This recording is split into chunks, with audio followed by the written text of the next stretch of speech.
वंचित बहुजन आघाडीकडून नाशिकच्या उमेदवारीची घोषणा करण्यात आलेली आहे आणि नाशिकमधून करण गायकर यांना वंचित बहुजन आघाडीकडून उमेदवारी घोषित करण्यात आलेली आहे।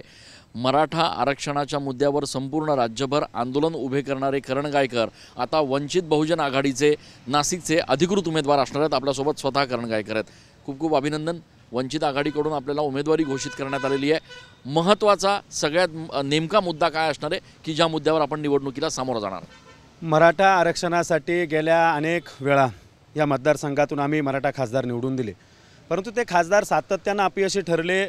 ज्याही व्यक्तीला ज्या आमदारांना आम्ही निवडून देतो तेही आमचे प्रश्न मांडत नाही। तुम्ही बघितलं असेल, मराठा योद्धा जरांगे पाटील हे त्या ठिकाणी जेव्हा लढाई लढत असताना सभागृहामध्ये त्यांच्यावर SIT सारख्या चौकशीची मागणी झाली, परंतु एकही लोकप्रतिनिधींनी त्या ठिकाणी आवाज उठवला नाही की ही चुकीची SIT चौकशी तुम्ही लावताय। म्हणून हा आमच्यातला एक राग आहे।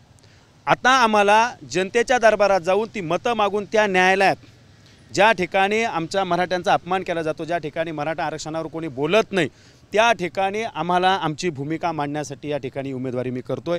आणि श्रद्धेय बाळासाहेब आंबेडकर साहेबांची भूमिकासुद्धा एकदम स्पष्ट आहे की ज्या ठिकाणी मराठा योद्धा जरांगे पाटलांनी ज्या ज्या भूमिका घेतल्या त्या भूमिकेला त्यांनी समर्थन केलं। म्हणून या नाशिक शहरामध्ये, या नाशिक जिल्ह्यामध्ये, नाशिक लोकसभा मतदारसंघामध्ये एक जातीय पातीचं राजकारण करण्यापेक्षा छत्रपती शिवाजी महाराज, महामानव डॉक्टर बाबासाहेब आंबेडकर, शाहू फुले आंबेडकरांचा हा महाराष्ट्र आहे। या महाराष्ट्रात वैचारिक निवडणूक लढल्या गेली पाहिजे। म्हणून सर्व जाती 12 बोले तर 18 पगड जातीच्या सर्व जातीय समूहाला सोबत घेऊन मी ही निवडणूक लढणार आहे। ये वाला लेते हैं। Inverter AC। आप गैम्बलर हो ना? गैम्बलर? जुआ खेलते हो ना? तुम जुआ खेलते हो? अरे नहीं, ये तो कुछ भी बोले जा रहे हैं। इतनी महंगी और नाजुक एसी खरीद कर स्टेबलाइजर नहीं लोगे तो ये जुआ नहीं हुआ तो क्या हुआ? सिर्फ एक फ्लक्चुएशन आपके इन्वर्टर AC के पार्ट्स को डैमेज कर सकता है। उसे V-गार्ड से सुरक्षित रखिए। V-गार्ड, इंडियाज नंबर 1 स्टेबलायझर। मधल्या काळामध्ये आपण छगन भुजबळ यांचं नाव ज्यावेळेला चर्चेत आलं त्यावेळेला पत्रकार परिषद घेऊन या नावाला विरोध केलं होतं। कुठल्याही परिस्थितीत भुजबळांना उमेदवारी देऊ नये अशी आपण भूमिका घेतली होती। अद्यापही महायुतीच्या उमेदवाराचा तिढा सुटलेला नाहीये।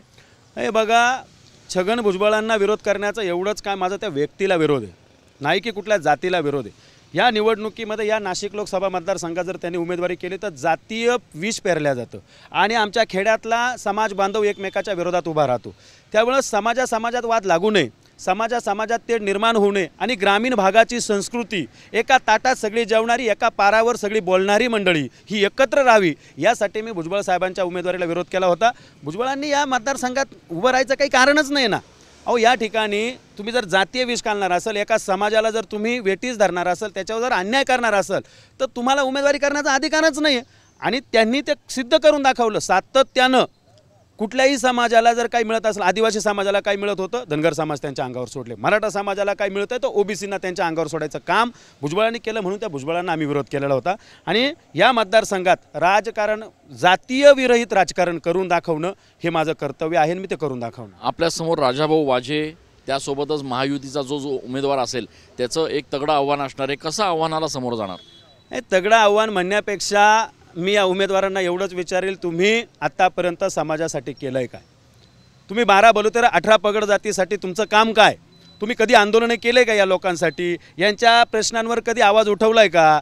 अहो, यांनी हे विधान आमदार झाल्यानंतर काय काय कामं केले सगळ्यांना माहीत आहे, जगजाहीर आहे। आणि महायुतीचा तर उमेदवारच डिक्लेअर होत नाही। किती मोठी शोकांतिका आहे, डझनभर इच्छुक असताना जर त्या महायुतीला उमेदवार देता येत नसेल तर निश्चितपणे या ठिकाणी एक सर्वसामान्य घरातला मी शेतकऱ्याचा मुलगा श्रद्धेय बाळासाहेब आंबेडकरांच्या वंचित बहुजन आघाडीकडून उमेदवारी करतोय आणि त्यांनी मला एक सर्वसामान्य मुलाला उमेदवारी दिली।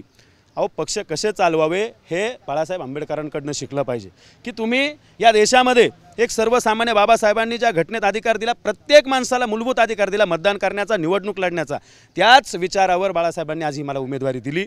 आणि ह्याच जोरावर मी तुम्हाला सांगतो, मराठा, दलित, बहुजन सगळ्यांना सोबत घेऊन मी ही निवडणूक 100% नाशिकची जिंकणार। ते उमेदवार कोण आहे, काय आहे, याच्यापेक्षा माझं व्हिजन महत्त्वाचं असणार आहे। टीका टिप्पणीचं राजकारण करण्यापेक्षा विकासाचं राजकारण कसं करता येईल याच्यावर माझं लक्ष असेल। खूप खूप धन्यवाद आणि शुभेच्छा तुम्हाला एकूणच या निवडणुकीसाठी। तर करण गायकर खरं तर मराठा आरक्षणाच्या आंदोलनामध्ये अत्यंत सक्रिय त्यांचा सहभाग आत्तापर्यंत राहिलेला आहे। छगन भुजबळ यांना नाशिकमधून उमेदवारी देऊ नये यासाठी जाहीर भूमिका करण गायकर यांनी घेतली होती आणि आता वंचित बहुजन आघाडीकडून अधिकृत उमेदवार म्हणून ते लोकसभा निवडणुकीच्या मैदानात आहेत। त्यामुळे आता एकूणच नाशिकच्या या राजकीय गणिताचा गुंता नेमका कसा सुटणार आणि एकूणच महायुतीचा उमेदवार घोषित नसताना वंचित बहुजन आघाडीची रणनीती काय असणार हे बघणं येणाऱ्या काळात महत्त्वाचं ठरणार आहे. कॅमेरा पर्सन आकाश येवलेसह मी चंदन पूजाधिकारी, TV9 मराठी.